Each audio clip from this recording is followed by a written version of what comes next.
The content we're about to discuss is intended strictly for a mature audience. We'll be exploring some complex themes and ideas that are really meant for viewers who are 18 and older. Alright, now that we've got that out of the way, let's get into it. Thanks for your support. Janet stared at the empty room, a cold dread washing over her.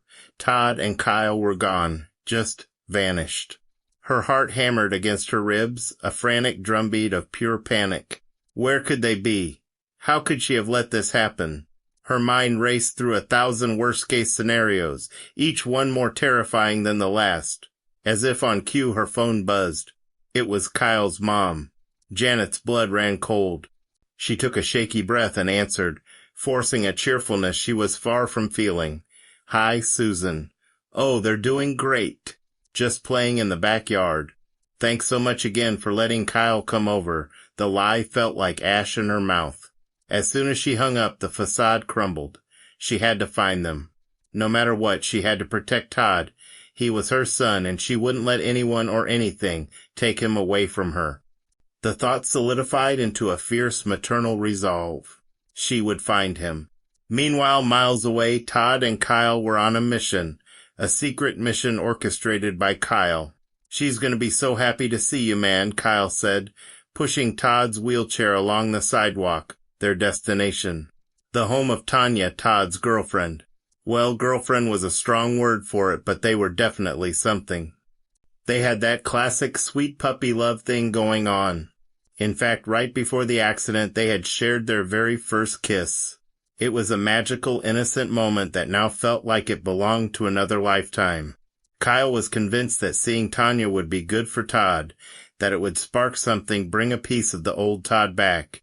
He hadn't really thought through how Tanya might react to seeing Todd in his current state. He was just a kid trying to help his friend, operating on pure, hopeful instinct. As they rounded the corner onto Tanya Street, Kyle's confidence started to waver just a little. He rang the doorbell, and a moment later the door creaked open. Tanya stood there, a bright smile on her face that instantly vanished, replaced by a mask of sheer terror. Her eyes widened, her hand flying to her mouth to stifle a scream. She saw Todd, really saw him for the first time since the accident, and her first instinct took over. She turned and ran. She just ran, slamming the door behind her, leaving the two boys alone on her porch. Kyle's heart sank. This was a terrible idea. He should have known. He put a hand on Todd's shoulder, ready to turn the wheelchair around and leave, but just then, the door opened again. It was Tanya. Something had pulled her back. Maybe it was guilt, maybe curiosity, maybe a lingering flicker of the affection she felt for the boy he used to be. She stood in the doorway, trembling, unable to look away. What happened next was something that wasn't supposed to be possible. Todd, who had been mostly unresponsive and listless, began to move. He reached out an arm toward Tanya. It was a clear, deliberate gesture. "Todd, no." Kyle whispered urgently, trying to pull his friend back.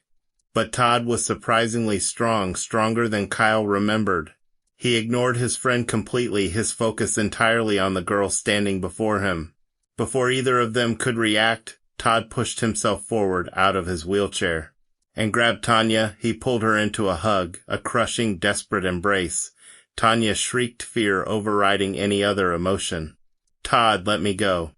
You're hurting me," she cried, struggling against his iron grip. But he wouldn't let go.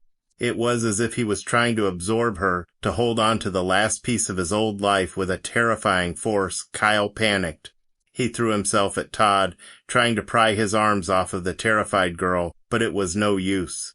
Todd was like a statue, unmoving, his grip unrelenting. Tanya's pleas turned into sobs. Realizing he was powerless, Kyle made a split-second decision. He ran. He ran faster than he had ever run in his life, his lungs burning, his feet pounding the pavement. He didn't stop until he burst through the door of Todd's house, gasping for breath.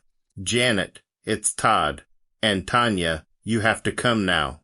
Janet didn't need a second explanation. She grabbed her car keys and followed Kyle, her heart pounding with a new and different kind of fear.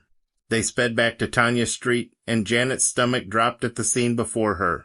Her son, her broken boy, was clinging to a weeping girl who looked like she was in absolute agony. Janet jumped out of the car before it even came to a complete stop. Todd, honey, let her go. Please, sweetheart, let go of the girl, she pleaded, her voice cracking with desperation. She approached him slowly, her hands outstretched. She spoke to him in the soft, soothing tone she used when he was a toddler who'd had a nightmare.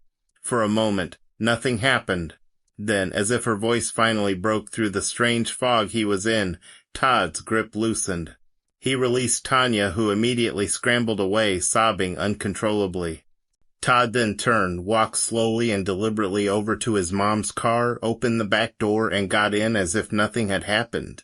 Janet rushed over to Tanya, apologizing profusely. I'm so sorry, Tanya, I don't know what happened. But there was no consoling the girl. She just shook her head, tears streaming down her face, and ran into her house, slamming the door shut.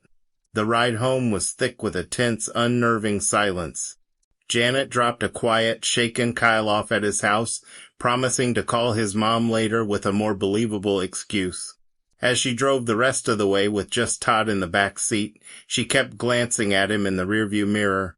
He was just sitting there, staring out the window. But Janet could feel it. There was something new emanating from him. It was a cold, quiet anger. A rage that was simmering just beneath the surface, and it scared her. It scared her more than his injury, more than the uncertainty of their future. For the first time, a truly horrifying thought crept into her mind. Could this new version of her son be a danger to others, a danger to her? The question hung in the air, heavy and unanswered, when they finally pulled into their driveway. The fear that had been coiling in Janet's stomach tightened into a knot of pure ice. A police car was parked at the curb. 2 officers were walking up their front path. They were here. For Todd, Janet's world tilted on its axis as she watched them approach. What was she going to do? What was going to happen to her son?